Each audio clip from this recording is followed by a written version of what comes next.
boxes. Check this out. I'm not sure why there's 4 boxes, so I'm going to go ahead and open these up, see what they look like.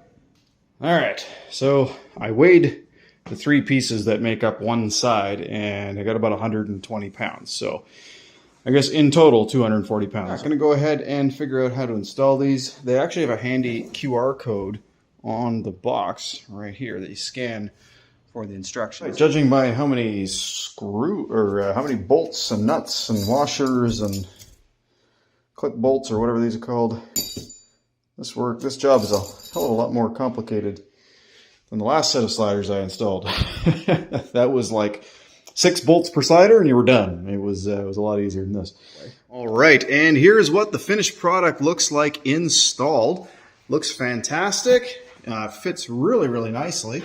The only thing that I would suggest that they do for future products is actually taper the front and rear of the slider. What I mean is right in this spot here.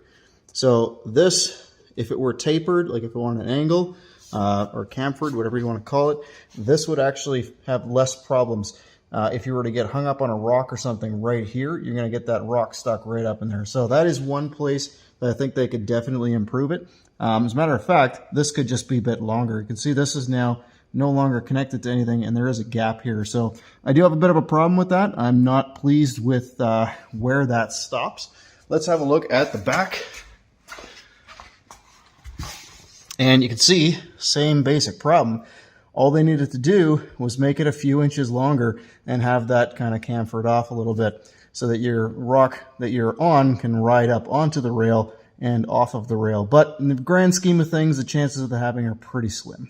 Guys, if you are looking for rock sliders for your Rivian R1T or R1S, do I recommend these? Well, I have to recommend these, and the reason for that is because they are significantly less expensive than alternatives from other companies by a pretty wide margin. And despite the minor shortcomings there of them being a few inches shorter than they could be and not being chamfered, you know, for the price, I think these are a pretty awesome product. They're extremely heavy duty. There's, you know, the 1/4 inch or 3/16 inch steel all around, powder coated. They look fantastic, and they can act like running boards as well. So if you're getting in and out of the vehicle, if you're a bit shorter, there is a lot of real estate there to step on. I'm going to use the back so there's an option. I got a really tight garage with this camper trailer in here. But yeah, so if I need to get in, as you can see, I can step on. You can see my crazy weird looking shoes. But yeah, I've got a lot of room with which to step on. You know, they're easily as wide as my shoe, and this is a really wide shoe. So they stick out a good, I'd say a good 5.5 to 6 inches. So it's going to make it really easy.